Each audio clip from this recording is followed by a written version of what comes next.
We live in the days of microwave. This shit got to be automatic. Niggas ain't slaving over no stove and give me a long time to bake this shit. Yeah. So at the end of the day, funds, everything is limited. It's just gonna run out while we go from one concept to the next concept to give the public different looks. My point to you, if you just want to be seen in a certain light and if you want to just be like, boom, whatever comes, let's just be a part of it, we can hold out any situation, the record can take off. The record can be huge. You could be whoop that is, going in the wrong direction. At the end of the day, if that's what we making, let's make that. If it's just about the record, let it be about the record. If it ain't about the artistry and the record, then that's cool. Or are we carving out a path, a lane that will sustain the test of time? That's my goal.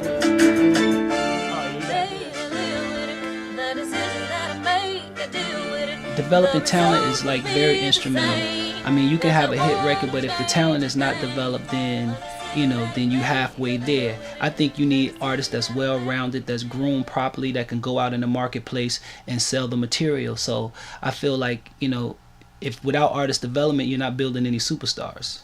I think that's definitely the basis of what we do. We create artists. It started with Upfront Entertainment first, and then as I got successful, I created my own company called Convict Music, which is still a part of Upfront Entertainment.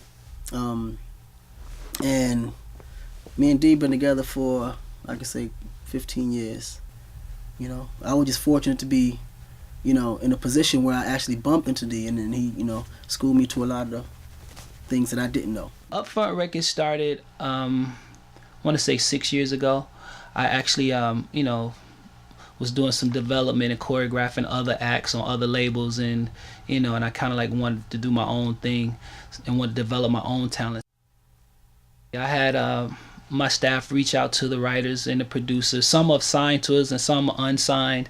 We just found the hottest talent that we can find and flew people in from all over down to Orlando to join us in the workshop. When I think about you, when I think about you, girl, I don't wanna lose. I think about you, I think about you. I don't wanna.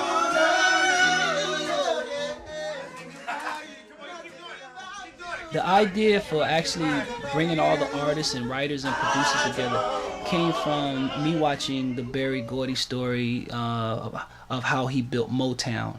So I kind of like took his blueprint, kind of up-to-dated, fast forwarded to the 07 and put my spin on it. And it's like a collage. It's like a melting pot. It's like having like gumbo. You put all these different things in one pot and then you come out with something that sounds really good. The way it was, it's like we'd do the track, pass it over to the writers will write it, and then get the kids in the studio and do the joint. So it was almost like an assembly line. Beat, writers, artists. It wasn't like we was all in the same room at the same time, and we got more work done that way. Why can't get one of those? Why we can't get one of those?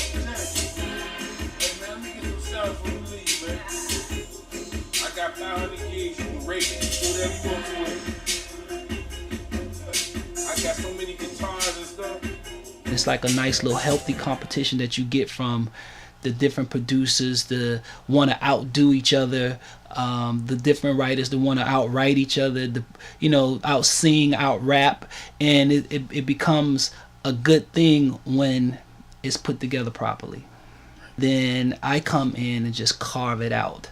The painting is already on the wall. I just come in and just create the frame around it. All these people's talking. I bet you nobody else will get on the court with me.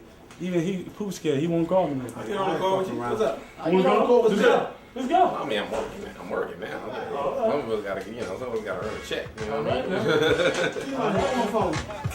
I see Red Dirt. After what we did to him yesterday, dog, they were kind of hiding. I don't see him.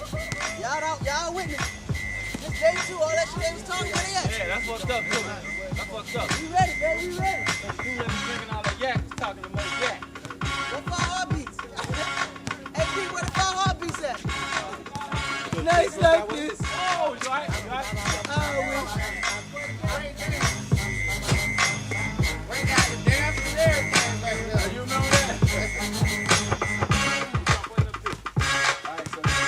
happened was, they had us at the end, We play with persistence. but we came through in the clutch. Bust their ass. Divine, he did some bullshit. It didn't work. He tried to do something. Tell Then them about where Red Dirt did. Red Dirt, they was up there naked. They was too clean. And they was too clean. They was too clean. They had towels on. They was way too clean. Okay. They was worried about their shoes. The star player got injured, so What? So yeah, it started raining. they got naked in the window trying to distract us. Right, and you know it's not like that. But next, we're coming right back. Okay? So Finish up. all right, so we're gonna go. We're gonna hold up. We're gonna close this out. Convict is the champ. Fact of the matter is, it's raining. Game ain't over. Hold up. To be continued. It's not your By time. the way, this is the star that got To be injured. continued. He got injured. He can't talk. His mouth hurt. The vibe in the house, I think, based on the staff and the administrative people I had between Tasha and Stone, they kept the energy where it needed to be, and it was all about the creativity.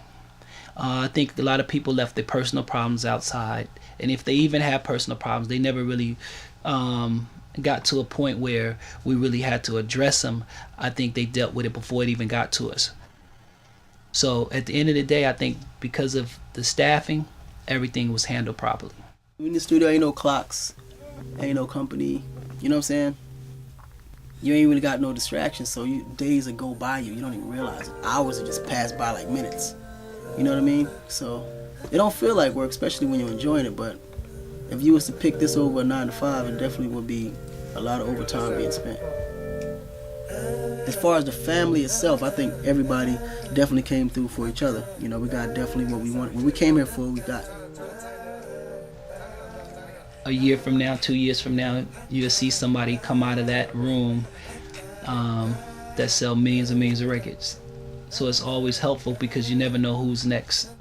If you really, really, truly want to be a superstar or be in the music industry, physically you just have to go after it.